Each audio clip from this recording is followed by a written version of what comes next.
And finally tonight, some exciting news for the chaplain of our EWTN office here in Washington, D.C. Father Patrick Mary of the Franciscan Missionaries of the Eternal Word is headed to Hanceville, Alabama. He will be assigned to the Shrine of the Most Blessed Sacrament. Father Patrick has been in Washington for 7 years, and during his time here, he has been very busy helping with the coverage of the March for Life and celebrating Mass and hearing confession in the chapel several times a week. Earlier this week, I had the pleasure of talking with Father Patrick about his time in D.C. and his next journey in life. And Father Patrick Mary joins us now. Father Patrick, thank you so much for being here. So good to be with you. Thank you, Tracy. It's good to be here as we get ready to make a move. I know. Well, we're really going to miss you here, and really we're so excited for you and your new adventure. Can you talk a little bit more about the Shrine of the Blessed Sacrament and maybe what your day will look like there? Sure. So the Shrine of the Blessed Sacrament, for our viewers or those who might not be familiar, it was built by Mother Angelica, and the nuns moved in December of 1999. It's a beautiful shrine dedicated to our Lord and the Blessed Sacrament, as they have adoration there. And that's where our Poor Clares of Perpetual Adoration currently live. So that'll be my next assignment down there. And so we'll be on the rotation of priests that are serving there. We'll have masses each day, hear confessions. We get a good number of pilgrims that come to visit both EWTN and the shrine, which is an hour away. So to be there to greet the pilgrims who come, we give talks, catechesis talks or spiritual talks to the visitors, the pilgrims who come. So to be there to greet them. So part of it will be serving there at the shrine. I'll also continue to work with vocations with our community. So coordinating, interviewing young men discerning, coordinating visits to come down and visit our friar in Alabama as they're discerning. So those are some of the main events and the main assignments that I'll be having down there. Oh, that's so wonderful and exciting. I know a lot of people, our viewers, are probably wondering, will you still be celebrating Mass on EWTN? Sure. Our friars that are in Hanceville usually are on some type of rotation to have the televised Mass. We are an hour away. So at this point, I haven't seen the next schedule for the next month, but some of them would come down like once a week or once a month or something. So occasionally I'd probably come down to EWTN as well. But yeah, our friars are in both locations. So. I know a lot of people are probably curious about this. I know I was, and we talked about it. But can you talk about your vocation journey with us? Sure. Briefly, I grew up in a very large family. I'm the oldest of 8 children. I came from a military family. My dad was Army career. We moved around quite a bit. I was born in Florida. We ended up back in Florida. And it was when I was a college student that my family, I was going to college in Miami, my family decided to do something different for Christmas one year. So we drove up to Alabama. My mom had been familiar. She watched EWTN. She was greatly followed and greatly loved Mother Angelica.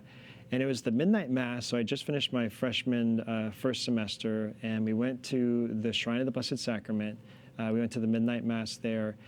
And priesthood was nowhere on my mind or my heart going into that Mass, and just the Lord used that Mass, just the beauty, the reverence that I experienced, the nuns singing, the beautiful Gregorian chant and polyphony. Just everything, just the reverence during that Mass just really moved me, and the Lord used that to really draw me. I had a very strong pull and draw to the priesthood, that something happened in the midst of that Mass.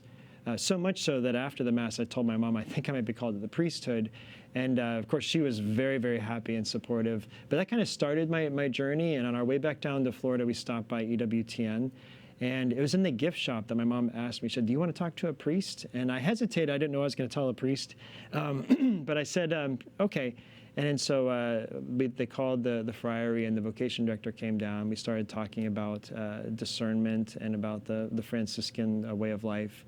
And it was really through reading about St. Francis and then making the total consecration to Our Lady by St. Louis Marie de Montfort, which Father Anthony, who was our vocation director at the time, he had given me that book.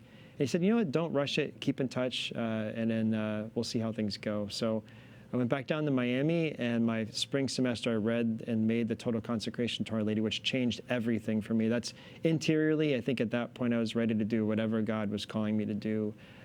So I set up a visit and visited. So it was about 20 years ago that I visited, and didn't know what to expect. I didn't know anything about religious life, and it was like the best 5 days of my life. Just the joy, the peace that I experienced there. The friars are great basketball players, which I loved. I grew up playing a lot of sports. I just felt a great sense of peace And so that kind of really started my discernment, and I'd enter a year later in 2002, and time has flown. We're going on 20 years now, but it's been a great experience and a great blessing. We are so excited for you. We're really going to miss you here. I know that you know that.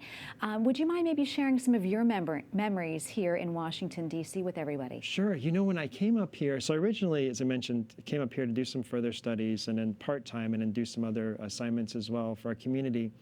And I remember when I first came up here as the fall of 2014, and I believe at that time they were just finishing the chapel, and it was beautiful. So we just started. We got the permission from the Archdiocese, and we just started the masses. So to see, came up here basically when we started the chapel here, so kind of fit in. It's been 7 years, but just see the network expand and grow, and with the new programs, additional programs, being able to.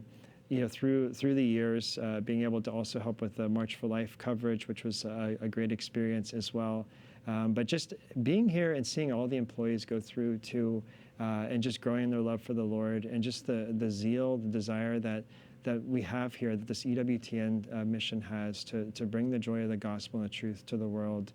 It's been a very strengthening, encouraging experience for me, and just to see how the network just keeps growing and thriving. It's very encouraging. Yeah, well, it has been such a blessing to have you here with all of us, and I speak for everyone when we say that we're really going to miss you, but we're so very excited for you and your new adventure. Thank you so much, Tracy. I'll miss you all too, and I look forward to visiting in the future. We hope you do. Thank you so much, Father Patrick, and God bless you. Thank you, Tracy.